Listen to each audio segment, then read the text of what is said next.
La grâce et la paix vous sont données de la part du Dieu qui est, qui était et qui vient. Amen. Venez, gens de mon peuple, je vous tiens les portes ouvertes. Ne restez pas dehors, ni carton de réservation, ni tenue de soirée. Seul l'amour est exigé. Entrez donc, au nom de chacune, de chacun, j'ai marqué la place. Avant vous, d'autres déjà sont venus ici en longue suite de fidélité. Et je leur ai annoncé mon alliance et ma bonté. Et nous avons goûté notre mutuelle présence. Entrez, même si vous n'êtes pas comme il faut. Venez tel que vous êtes, avec vos jours sombres et vos soleils flétris. N'éteignez pas vos colères, ne soufflez pas vos angoisses. Je suis celui qui prend sa part du fardeau, qui se glisse sous vos accablements, qui se brûle au feu de vos révoltes. Entrez, gens de mon peuple, pour un moment, nous resterons ensemble, moi près de vous et vous près de moi. Venez, entrez, sur vous, parole de Dieu, j'étends ma tendresse. Bienvenue à chacune et à chacun, paroissiens et paroissiennes de la région des Chambronnes, membres de l'Assemblée régionale, du Conseil régional et du Conseil de services communautaires, des autorités de notre Église et de nos communes de Prilly et Joutan, ou tout simplement de passage. Bienvenue en ce dimanche qui est aussi le culte pour donner à ce temple de Saint-Étienne une nouvelle dédicace, 60 ans après son inauguration. C'est dans le cadre de cet anniversaire que nous avons organisé un festival de musique inédit qui a magnifiquement débuté vendredi soir et hier soir et qui se trouve aussi intégré à notre culte grâce à la participation de l'ensemble diaphane. Bienvenue donc en ce temple restauré avec le mur du chœur et sa croix que l'on distingue mieux maintenant. Cette nouvelle proposition artistique a été élaborée en collaboration avec l'ECAL, l'École cantonale d'art de Lausanne. Le résultat que vous voyez aujourd'hui émane de ce qui a été le premier prix du concours. Faisant partie intégrante de cette restauration, les lumières du temple, toutes changées pour donner accès à la lumière, mais aussi les vitraux nettoyés pour donner accès au bleu du ciel. Et puis le nouveau mobilier liturgique en résonance avec l'architecture imaginée il y a 60 ans. Alors il y a bien de quoi se réjouir et je vous invite donc à vous lever pour chanter la première strophe du cantique indiqué « Réjouis-toi, peuple fidèle ».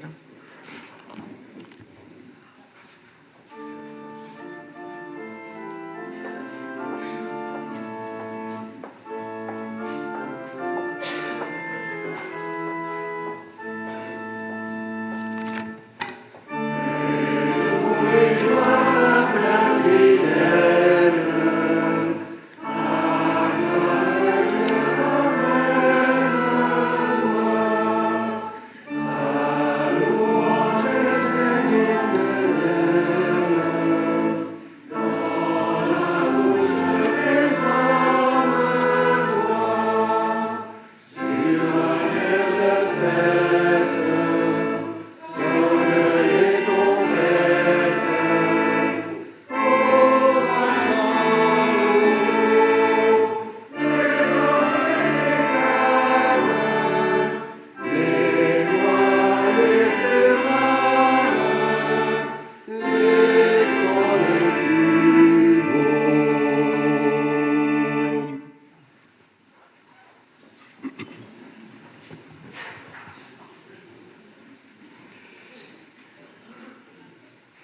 Et nous entrons maintenant dans les mots de la louange. Seigneur notre Dieu, toi qui es au-delà de tout ce que nous pouvons concevoir et imaginer, toi qui nous rencontres pleinement et humainement dans le Christ, devant toi, nous voulons vivre de reconnaissance et d'émerveillement. Merci pour le pain, le vent, la terre et l'eau. Merci pour la musique et le silence. Merci pour le miracle de chaque jour nouveau. Merci pour tous ces visages connus ou inconnus qui croisent nos routes. Merci pour les gestes et les mots de tendresse. Merci pour les rires et les sourires. Merci pour tout ce qui nous aide à vivre aux jours de difficulté ou de détresse. Merci à toutes celles et ceux que nous aimons et qui nous aiment. Merci pour l'amitié qui nous lie et nous relie les uns aux autres. Merci pour la communauté de ton Église, ici à Prilly et ailleurs. Merci pour tout ce que nous pouvons y vivre de beau, de bon et de ressourçant. Et que ces merci se transforment en une grande reconnaissance quand nous nous tournons vers toi, source de tout amour, rocher de notre vie. Oui, reconnaissance et émerveillement pour ton amour sans limite, pour la paix qui vient de toi, pour la confiance que tu places en nous et pour la liberté que tu nous donnes obstinément. Amen. Nous continuons par le chant, toujours le cantique 33, les strophes 2 et 5, deuxième strophe et dernière strophe, à la page 56. Je vous invite à vous lever pour chanter.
La prière d'illumination avant la lecture de la parole est tirée d'une parole de Zwingli, le réformateur. Je vous invite à prier.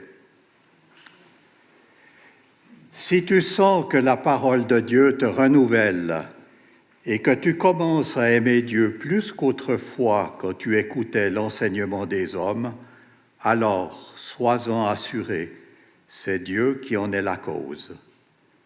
Si tu sens que la grâce de Dieu et le salut éternel se font certitude, c'est le fait de Dieu. Si tu sens que la crainte de Dieu te réjouit de plus en plus au lieu de t'assombrir, alors c'est le signe certain que la parole et l'Esprit de Dieu sont en toi. Seigneur, que ta parole habite pleinement en nous. Amen. Du deuxième livre des Chroniques au chapitre 7. Le roi Salomon et tout le peuple offrirent ces sacrifices en l'honneur du Seigneur. Ils offrirent 22 000 bœufs et 120 000 moutons et chèvres pour inaugurer la maison de Dieu. Les prêtres étaient à leur poste, les Lévites jouaient des instruments de musique réservés pour Dieu, ceux que le roi David avait fait fabriquer. Ils louaient le Seigneur pour son amour sans fin, selon le cantique que David leur avait transmis. En face d'eux, des prêtres sonnaient de la trompette, tout le peuple était debout. Alors, Salomon mit à part pour le Seigneur tout le centre de la cour qui s'étend devant la maison du Seigneur. En effet, l'autel de bronze que Salomon avait dressé ne pouvait recevoir tous les sacrifices, et le roi dut utiliser la cour pour faire brûler les sacrifices complets, les offrandes végétales et les parties grasses des sacrifices de paix. À cette même occasion, Salomon célébra pendant 7 jours la fête des tentes en compagnie des Israélites, assemblés en très grand nombre. Ils étaient venus de tout le pays, depuis l'Ebo-Hamath jusqu'au torrent d'Égypte. Une assemblée solennelle eut lieu au 8e jour de la fête. Ainsi, on célébra la consécration de l'autel pendant 7 jours, puis la fête elle-même dura 7 jours. Après quoi, le 23e jour du 7e mois, le roi renvoya les Israélites chez eux. Ils s'en allèrent tout joyeux et le cœur content, parce que le Seigneur s'était montré plein de bienveillance envers David, envers Salomon et envers Israël, son peuple. Parole du Seigneur.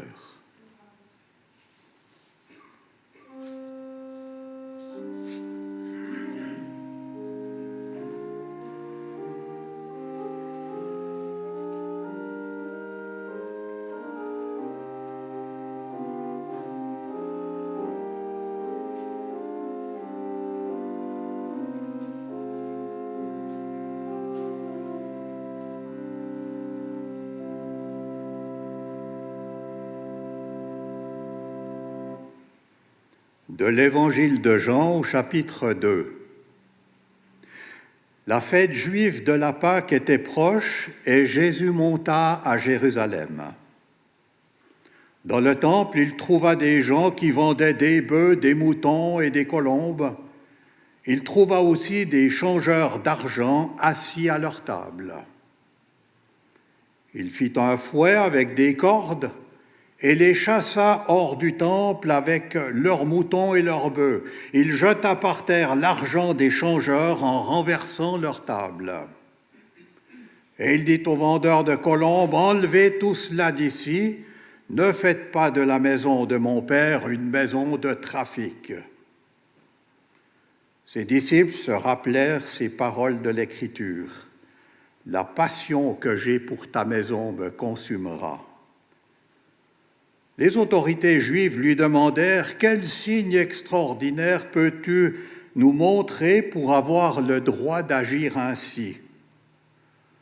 Jésus leur répondit « Détruisez ce temple et en 3 jours je le relèverai. » On a mis 46 ans pour bâtir ce temple et toi tu le relèveras en 3 jours, lui répliquèrent-ils. Mais le temple dont parlait Jésus, c'était le temple de son corps.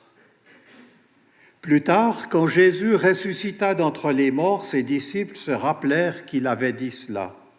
Et ils crurent à l'Écriture et aux paroles que Jésus avait dites. Évangile du Seigneur.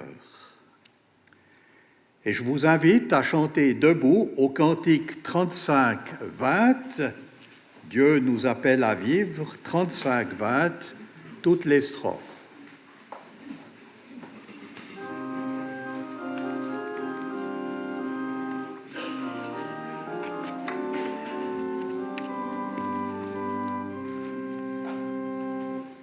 Dieu qui nous appelle à vivre au combat de la vie.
Ainsi, au temps du roi Salomon, pour faire la dédicace d'un temple, on sacrifiait, vous l'avez entendu, un nombre considérable de gros et de petits bétails.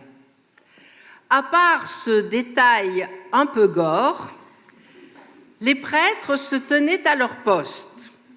Ça, c'est pour vous, Christophe, Yves et tous les ministres présents ce matin. Les instruments de musique sacrée étaient là aussi. Corinne et les membres de l'ensemble diaphane, ça c'est pour vous.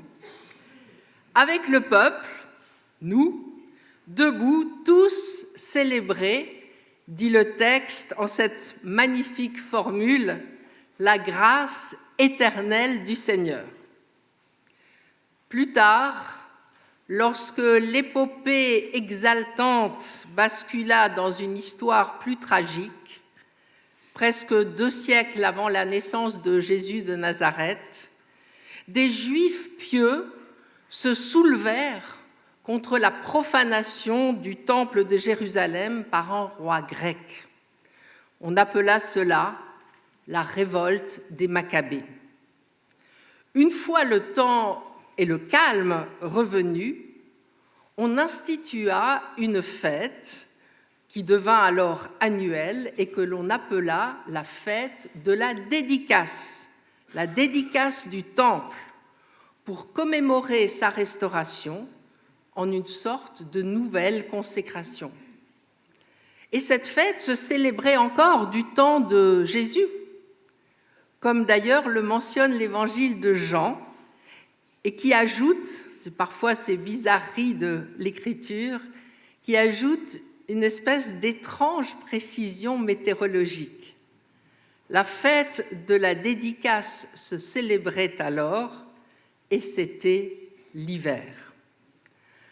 Alors qu'un vent glacé s'engouffre dans les allées du temple, Jésus se trouvera là, une fois de plus, confronté aux autorités juives qui questionnent son identité, mais aussi ses paroles et son action. À ce moment-là, il s'approche vraiment de sa fin et il semble vraiment lassé de devoir encore et toujours les convaincre. Et Dieu sait qu'il avait pourtant essayé. Et c'est ce qu'on voit dans l'épisode de l'Évangile que nous venons d'entendre, cet épisode bien connu des marchands du temple, chassés du temple, et ça se passe un peu plus tôt justement dans ce même Évangile de Jean. On connaît la scène d'une violence intense, une scène qui se passe quand même, imaginez-vous, au cœur de l'une des merveilles architecturales de l'époque. Un bâtiment qui, à l'époque encore, pour le judaïsme d'alors, signifie bien plus que des pierres amassées. C'est d'abord et avant tout un lieu pour ressentir une expérience de foi vive, celle de la rencontre avec son Dieu. On connaît la scène, ai-je dit, alors que dès les premières lueurs de l'aube, comme un rituel dans le rituel, les marchands d'animaux et les changeurs s'installent eux aussi sur le parvis du temple. Mais c'est normal parce que sans eux, à l'époque, aucun culte n'aurait été possible. Car avant de pouvoir célébrer un sacrifice, il fallait d'abord s'acquitter d'une taxe annuelle et donc changer ses pierres romaines ou grecques. Mais alors, pourquoi le prophète sort-il soudain de lui-même ? Le Messie éclate en une colère noire. Il se fait un fouet avec des cordes et il se met à frapper dans le tas entre marchands interloqués et bêtes affolées. Il jette tout ce beau monde dehors, il renverse les tables, il crie. Mais pourquoi Jésus se met-il tant en colère ? C'est quoi cette histoire de maison de trafic ou de commerce qu'il dénonce ? Est-ce à dire qu'il faut dès aujourd'hui arrêter de faire des ventes dans nos temples ou à la sortie de nos églises, voire de faire entrer des sous dans la caisse ? Si nous nous engagions dans cette interprétation, je crains qu'à ce moment-là, nous n'aurions retenu de ce passage d'Évangile que l'accessoire. Nous ne ferions alors que réduire ce texte à une anecdote, alors qu'il est au contraire profondément essentiel. La question n'est donc pas tant que l'argent circule, y compris dans le temple ou aux abords du temple. L'argent, c'est un moyen commode pour régler certaines transactions humaines, et Jésus lui-même en conviendra lorsqu'il dira le fameux « rendre à César ce qui est à César ». La question n'est donc pas tant qu'il y ait un commerce dans le temple, mais de savoir quel est l'objet de ce commerce. Que vendent donc les marchands du temple ? Ils vendent une monnaie pour le sacrifice. Et donc, d'une certaine façon, ils monnaient le pardon, la miséricorde. Ils vendent Dieu. Ces hommes-là font commerce de la grâce. Or, un tel contresens, c'est tout bonnement inacceptable. Encore une fois, cela ne veut pas dire que les rites, les gestes, l'offrande même, soient désormais caducs, sans signification aucune. Au contraire, je crois qu'il est essentiel pour une société de se retrouver au moment charnière d'une vie humaine, pour marquer ses bornes par des gestes et des rites. D'ailleurs, le mot temple, étymologiquement, c'est d'abord un espace qui a été découpé, délimité. C'est un espace délimité pour autre chose que l'habituel, le banal, le quotidien. Mais ce que Jésus provoque avant tout avec sa saine colère, c'est qu'il oblige son auditoire à décentrer le regard. Il oblige à se tourner vers un espace certes délimité, mais pas pour les sacrifices, pas pour monnayer la grâce. Et cet espace n'est autre que le cœur du temple, le Saint des Saints, un espace historiquement qui à ce moment-là a été vidé de ses objets, depuis qu'une partie du peuple avait été emmenée en déportation à Babylone près de 600 ans auparavant. Mais ce que tout le monde sait à l'époque encore, c'est que même vide, ce cœur du cœur est empli par la Shekinah, la belle présence du divin, rassurante et bienveillante, si importante dans la piété juive. D'un temple de pierre à peine reconstruit et bientôt démoli dans la catastrophe qui s'annonce en 70 de l'ère chrétienne, Jésus, en colère, nous fait passer à un autre espace. D'ailleurs, les premières communautés chrétiennes devront elles aussi faire face à ce manque. Elles non plus n'auront plus de temple, plus de lieux particuliers pour prier, pour adorer, pour remercier, pour célébrer, pour ritualiser.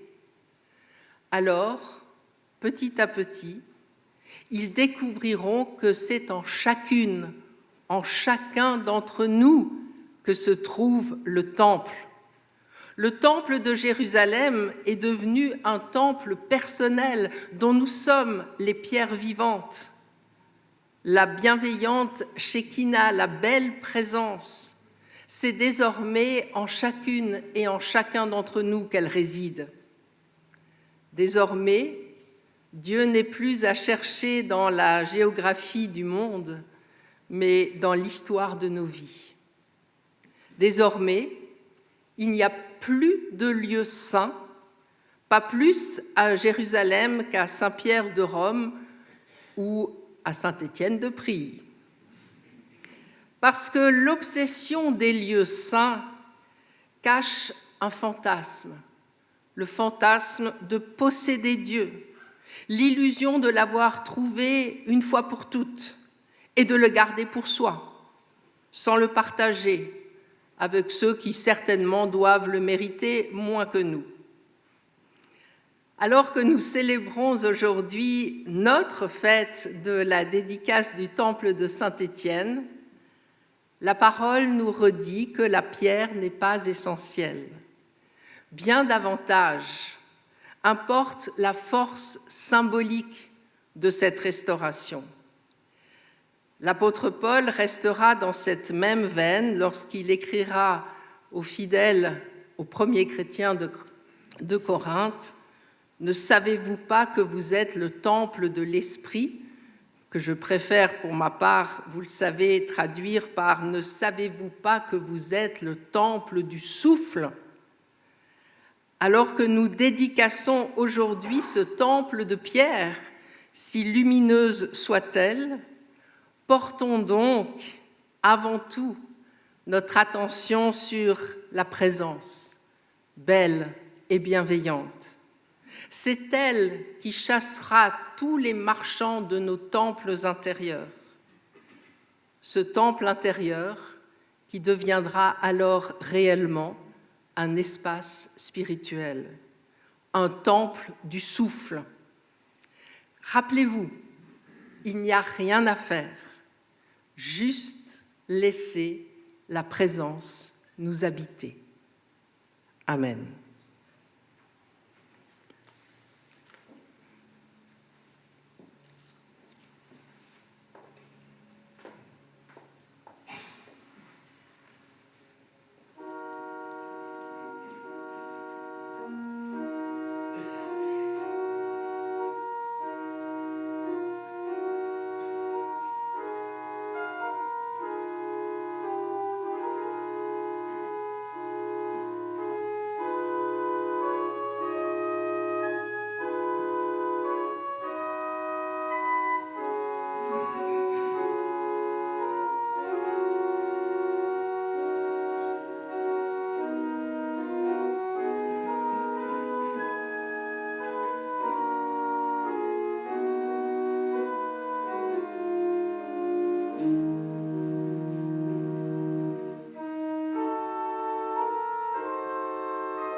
Nous entrons maintenant dans ce moment d'installation, comme on dit, où les personnes qui s'engagent pour notre région vont être installées.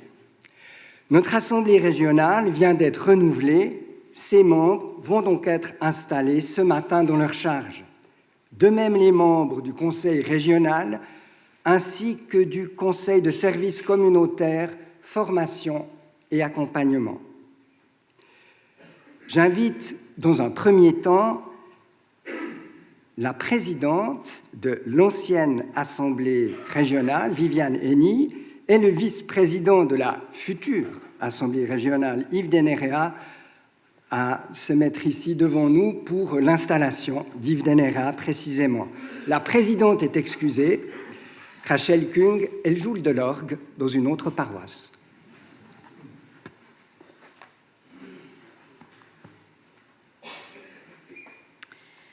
Yves Denerea, pasteur et psychologue à la Cascade à Renan, vous avez accepté la vice-présidence de notre Assemblée régionale.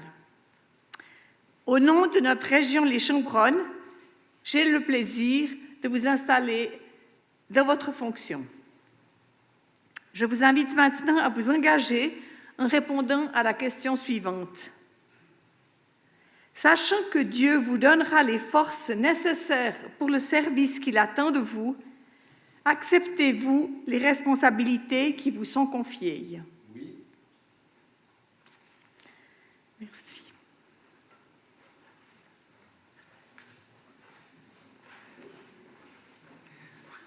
Voilà. Merci, Viviane, pour ce qu'elle a apporté tout au long de ces années de son rôle de présidente de l'ancienne Assemblée. Et donc, à mon tour maintenant d'inviter les autres membres de l'Assemblée à être installés. En préambule, je vous rappelle que nous apprenons par le livre des Actes des Apôtres que Paul et Barnabas choisissent à un moment donné des anciens, c'est comme ça qu'on appelait les gens qui s'engageaient à cette époque, pour chaque église. Ils prient et ils jeûnent, puis ils les confient au Seigneur. Et c'est dans cet esprit que les paroisses et le service communautaire de notre région ont délégué 11 femmes et 16 hommes pour constituer notre assemblée régionale. Leur tâche, c'est de prendre le temps de délibérer sur les projets de la région et d'en fixer aussi les priorités. Alors, je l'invite en fait les membres de l'Assemblée à se regrouper. J'espère que tout le monde est ici. Vous pouvez venir devant, vous levez.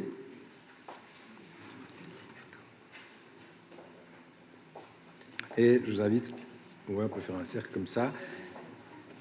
Et je vous invite à chanter en attendant le chant 35, 10, les strophes 1 et 2. Vous pouvez vous lever pour chanter.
chers membres de l'Assemblée régionale,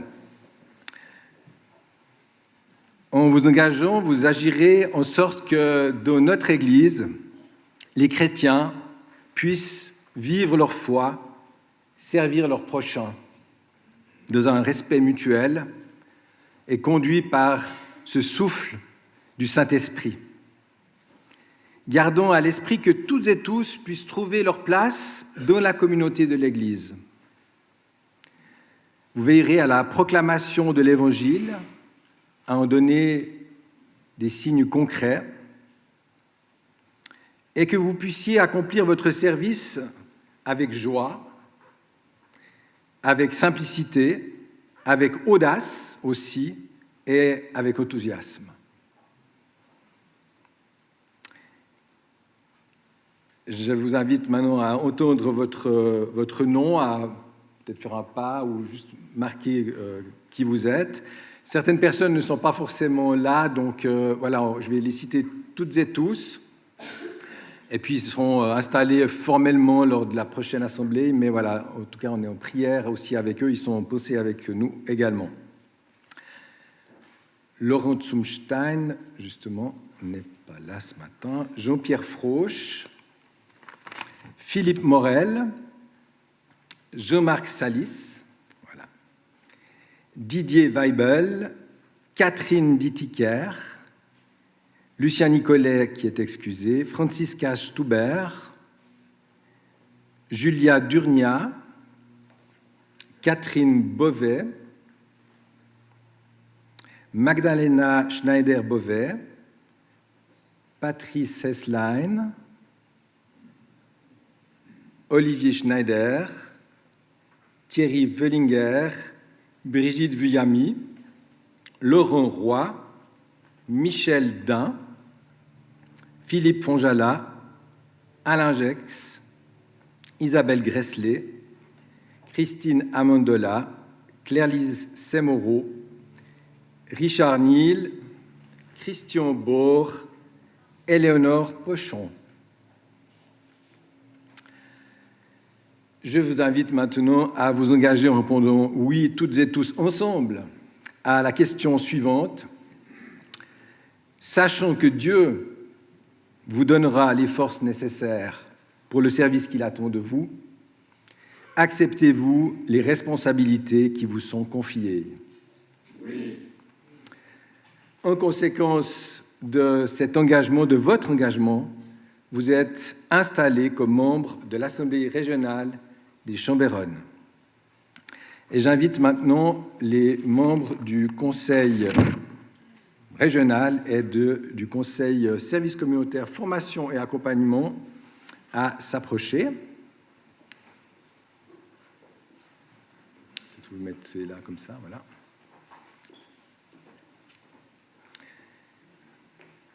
Ils ont été élus par la nouvelle Assemblée régionale d'ailleurs, ou nommés aussi, pour faire partie de ces deux conseils qui veilleront à la mise en œuvre concrète des projets de notre région, ainsi qu'à l'évolution aussi de notre Église dans les temps qui viennent. Vous savez qu'il y a des projets d'évolution aussi de notre région.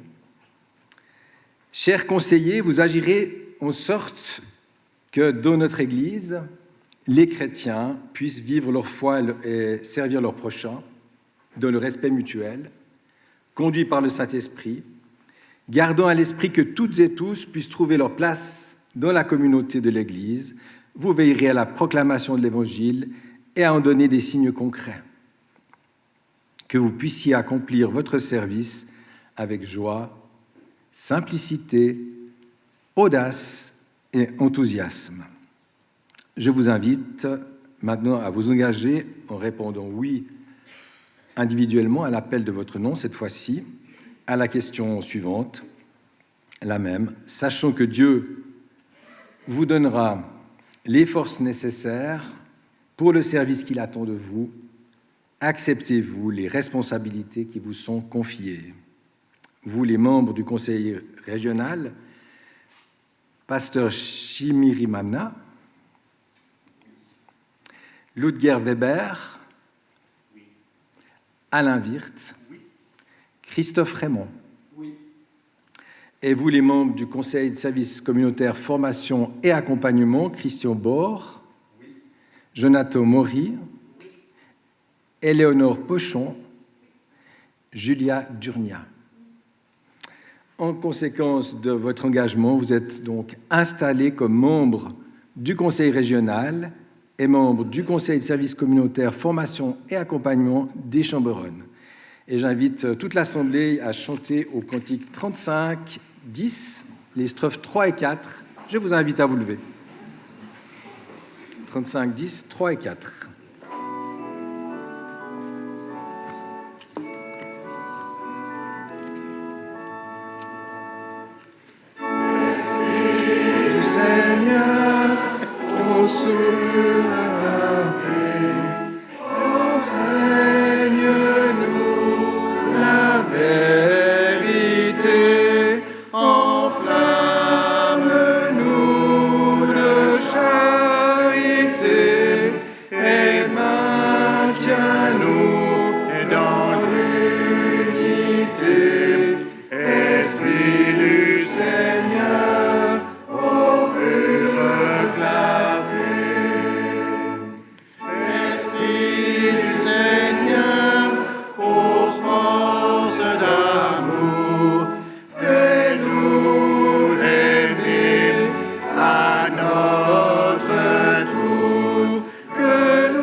À rester debout et partager ensemble cette bénédiction sur les personnes qui sont engagées, bénédiction que nous recevons également les uns et les autres. Dieu notre Père, nous recevons avec reconnaissance les membres de l'Assemblée et des conseils de notre région. Envoie sur eux ton Saint-Esprit, ton souffle, qu'il éclaire leurs travaux, leurs décisions, accorde-leur la joie d'être au service de l'Évangile. Au nom et pour l'amour de Jésus-Christ. Amen.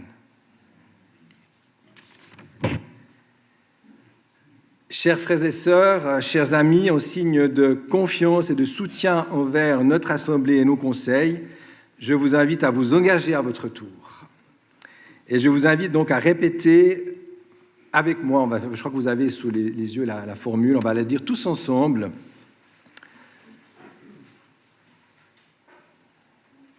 Reconnaissant leur autorité, nous prierons et travaillerons avec eux.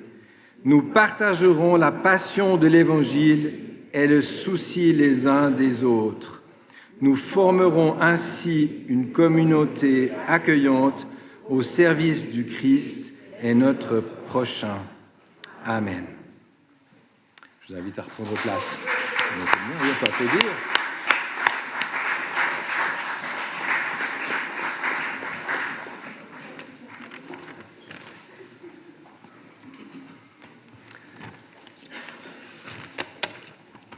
C'est bien de ressentir ces applaudissements comme une forme aussi de partage et de bénédiction.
crois que même les anges ont arrêté de chanter pour écouter Diaphane.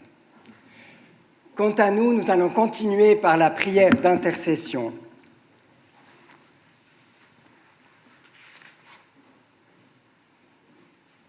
En ce jour de fête, pour la paroisse de Prilly, dont la joie et la reconnaissance pour tout ce qui a pu être vécu ici à Saint-Étienne au cours de 6 décennies, dans la joie et la reconnaissance pour la beauté de cette Église renouvelée, dans la joie et la reconnaissance pour les personnes qui se sont engagées ce matin, nous voulons prier pour nous et pour le monde.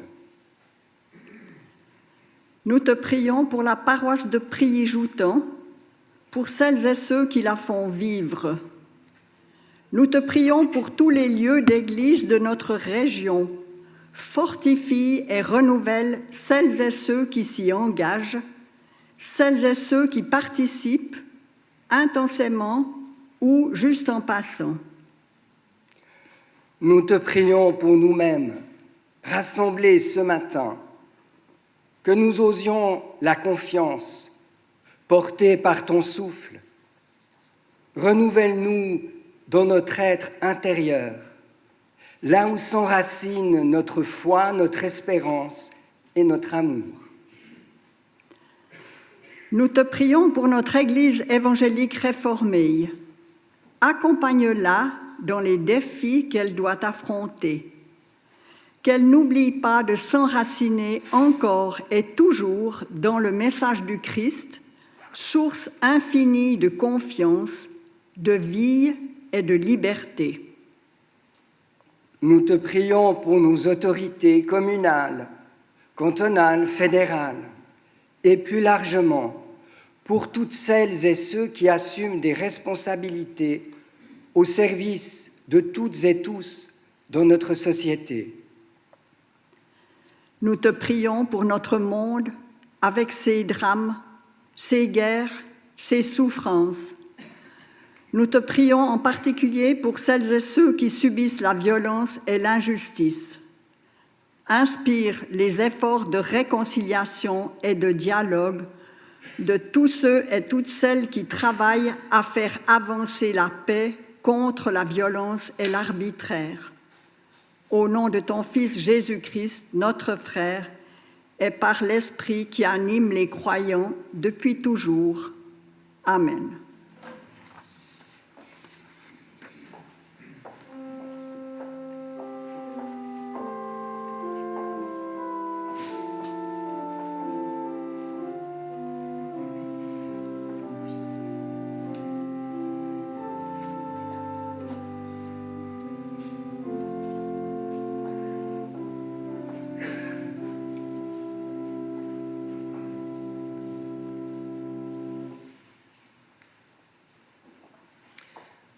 Toi, le Dieu de nos racines, qui nous crée et nous recrée sans cesse, tu nous accueilles avec nos rêves et nos impatiences, avec nos espoirs et nos défaites, avec nos convictions et nos doutes.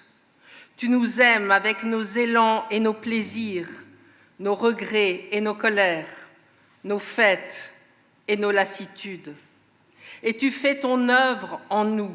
Tu demeures en nous, toi, présence inouïe au cœur de notre humanité, dans cette confiance qui nous attache à toi. Sois loué pour cette présence, pour cette fidélité au cœur de notre vie, pour cette force tranquille qui nous gagne lorsque ta paix nous habite.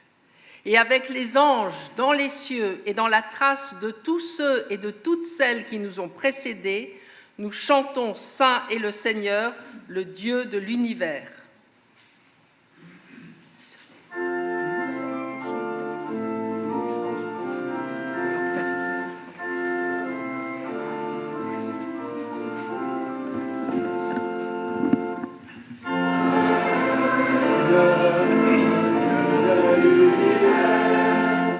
Hosanna au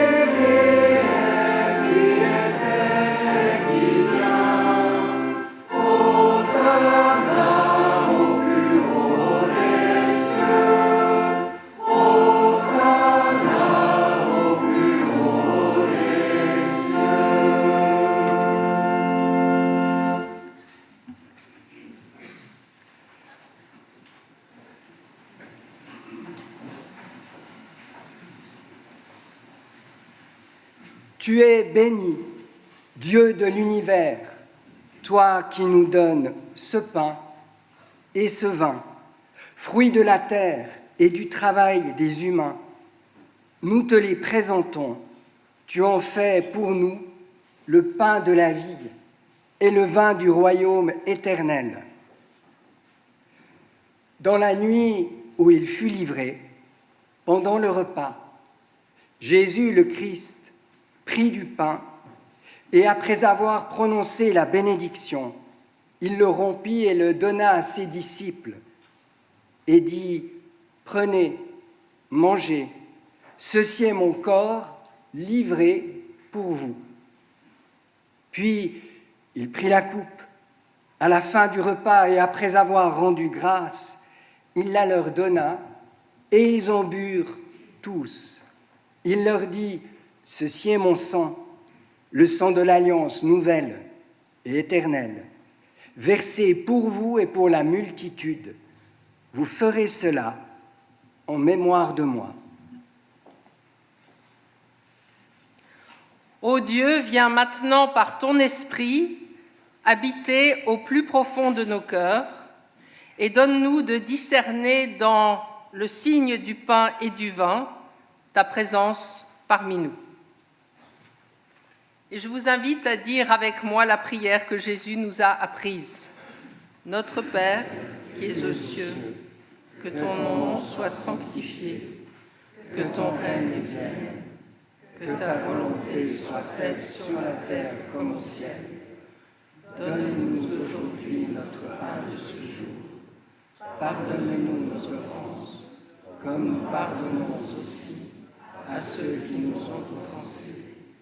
Et ne nous laisse pas rentrer en tentation, mais délivre-nous du mal, car c'est à toi qu'appartiennent le règne, la puissance et la gloire, au siècle des siècles. Amen. Le pain que nous rompons est la communion au corps de notre Seigneur Jésus-Christ.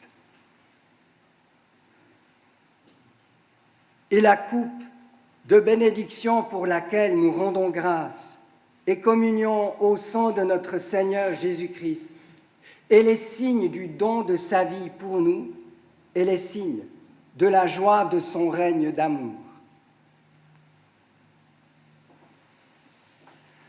Dans notre Église, c'est le Christ qui invite à sa table, que chacune et chacun se sente donc libre de participer à cette scène selon son désir et au-delà de toute question de confession. Nous procéderons comme nous en avons l'habitude maintenant ici à Saint-Étienne. Je vous suggère de venir par l'allée centrale depuis les bancs du fond. Christophe, Raymond et moi-même vous donnerons le pain et ensuite de chaque côté vous seront proposés, alors que je ne me trompe pas, du jus de raisin rouge et du vin blanc. Vous choisissez et vous aurez des petites corbeilles à la fin des rangées pour verser, pour mettre votre gobelet vide. Venez, tout est prêt.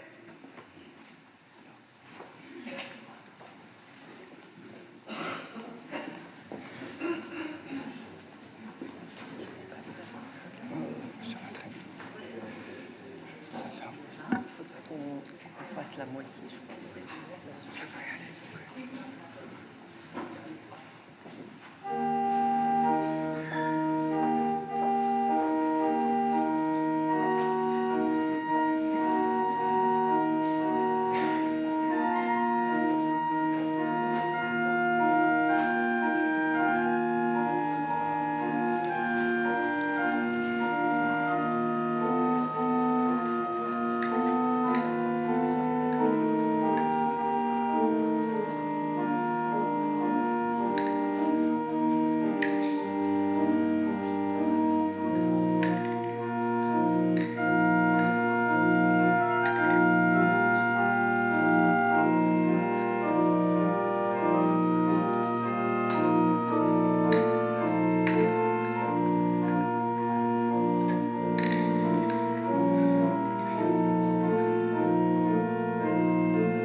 Pour ta parole qui se fait pain de communion, pour ta présence et la joie qui demeure en nous, pour ta tendresse qui prend corps parmi nous, pour nos visages rassemblés, nous te disons merci, notre Dieu.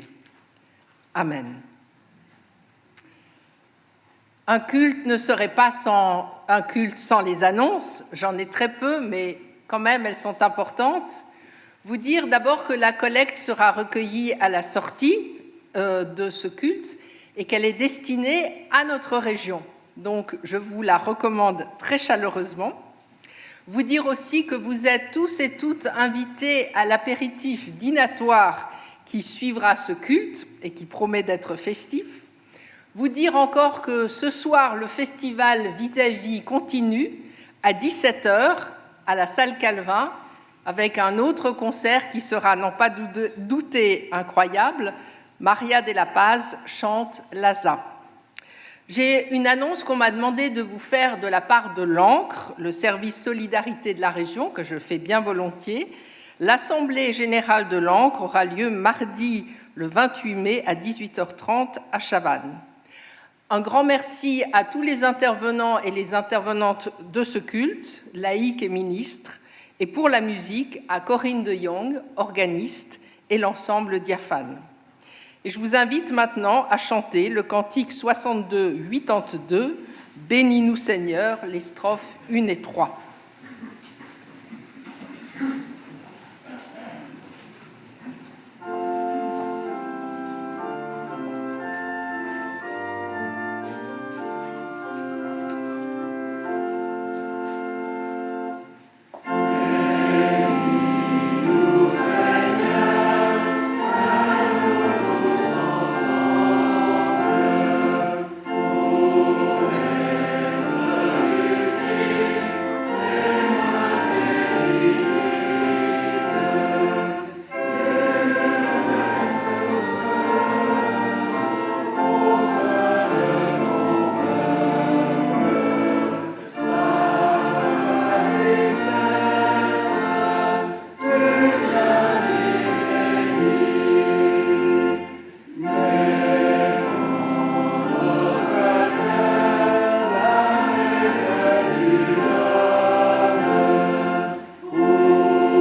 Voilà, nous avons pris part du pain au levain de Dieu. Désormais, nous ne formerons plus qu'un seul corps, premier et dernier confondus. Voilà, nous le savions. Ce n'était que le campement d'un instant. Désormais, la vie tout entière sera notre célébration. Toi, Dieu, qui viens à notre rencontre sur le fil de nos jours, dépose ta bénédiction. Au cœur des événements, petits ou grands, accorde-nous ta paix. Entoure-nous de ta présence. Affermis-nous de ta confiance. Pour qu'ainsi rayonne la force de ton amour. Amen.